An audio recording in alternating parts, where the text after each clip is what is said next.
Welcome back, everybody. If you guys are noticing a trend that I'm wearing the same clothes in the last 3 videos, first of all, kudos to you. Second of all, yeah, trying to knock out several videos today to get some content, kind of backlogged. And also, I'm about to be taking a trip for a couple of weeks. By the time you see this, I'll be back home.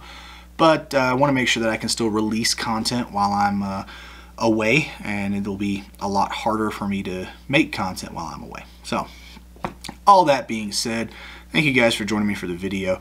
If you guys wouldn't mind real quick, do me a favor.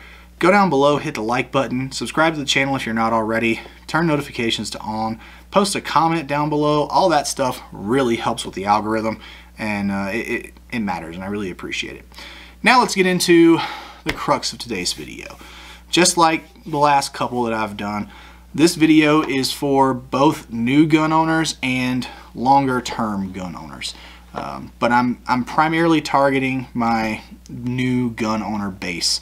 As I've said before, if you're a new gun owner in 2020, thank you so much for taking the time to make a decision for yourself and those you love, and to take advantage of your Second Amendment rights. I'm so happy to have you as part of our community. So there's a lot of stuff that goes into being a gun owner that you don't realize until you're actually a gun owner, and then you are faced with a situation after you've procured a firearm. I've got a story here to illustrate the point, and I promise you, if you listen to the story, you'll get the point. It'll be very clear, and we'll talk about it after the story. There was one day, I was probably 14 or 15. I can't remember exactly how old I was. Definitely wasn't old enough to drive. And I was at a friend's house. And my friend's dad was in the military, and he was deployed at the time, and his mom was out running errands or something, left us at home for a while. We were just hanging out, playing video games or whatever we were doing, and we heard a noise that sounded like somebody was in the house with us.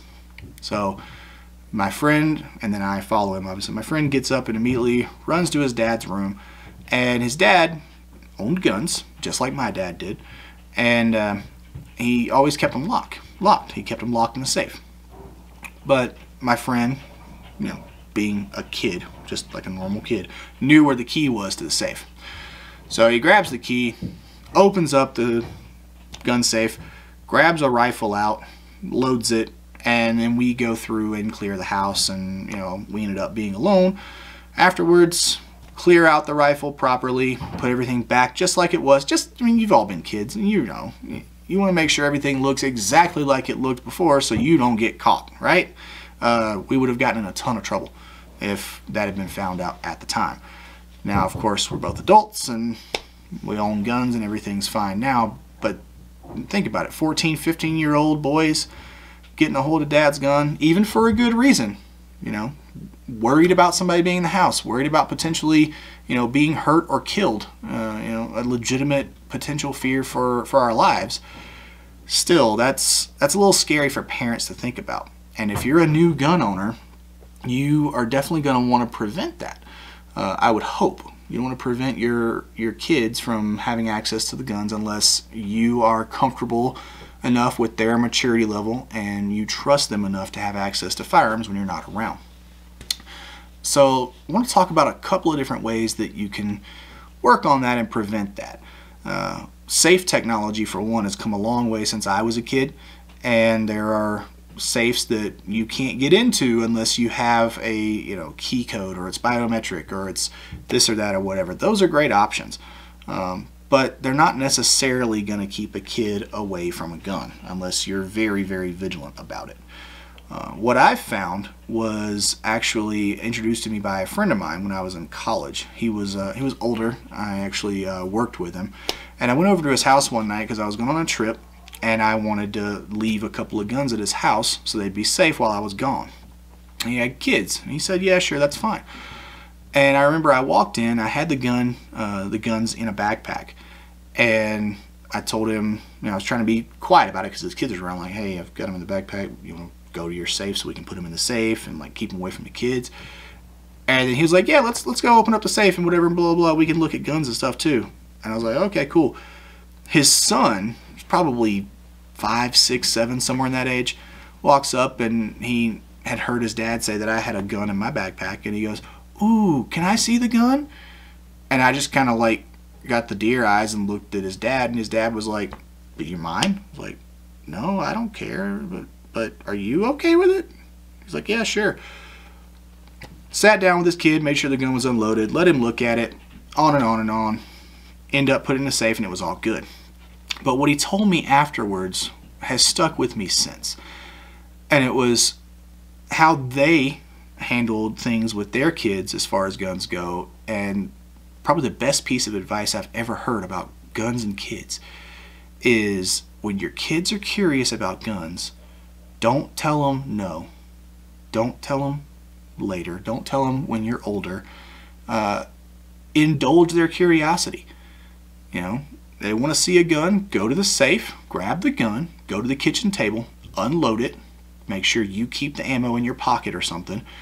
Let them sit there under your supervision and look at it and hold it and fondle it.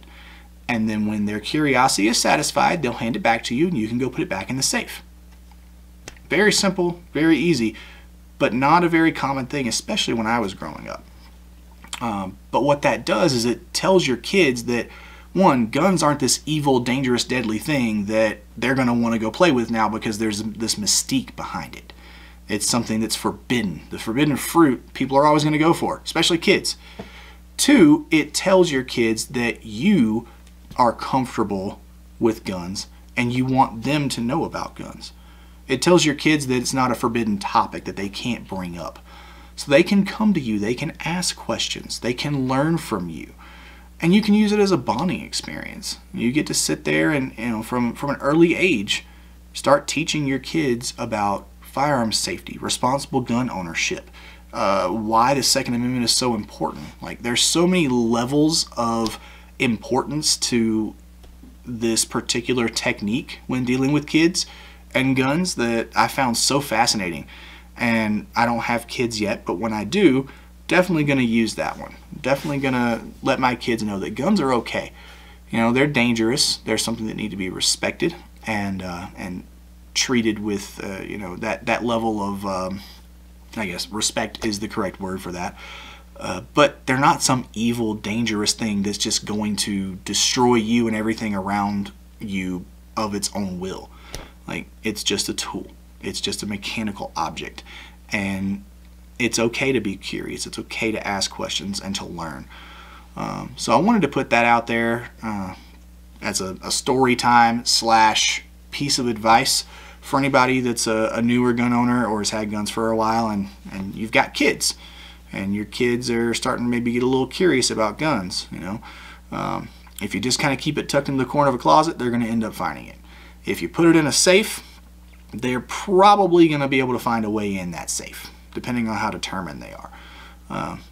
But if you teach your kids that it's okay to want to learn about the guns, you give them permission to touch the guns and be around them under your supervision, they're far less likely to do it when you're not around, when it could be dangerous. They're far more likely to just wait till you get home and say, hey mom, hey dad, can I see the gun? Because they know they're not going to get in trouble and they're going to get what they want, right? So that's all I got for you guys today.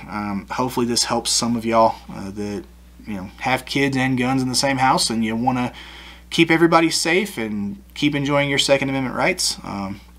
I hope that you're able to find some use out of this video. If you guys have any questions or any stories about stuff like this or tips of how you handle your guns and your kids at the same time and try to balance those two things, please let me know. Send me an email, send me a DM, post it down in the comments. Any of those conversations would be more than welcome, and especially in the comments section. Like, you post those kinds of stories, now people can go and reference that and do some research, get better ideas of things they might like to do or things that might work well for them. And starting that conversation as a community is really important. So really appreciate you guys that are going to do that. That's all I got for today though, guys. Like I said, I really appreciate y'all watching. Thank you so much for the support and for just everything you guys do. I couldn't and wouldn't do this without your support. So thank you from the bottom of my heart. Y'all take it easy, roll tide, and I'll see you later.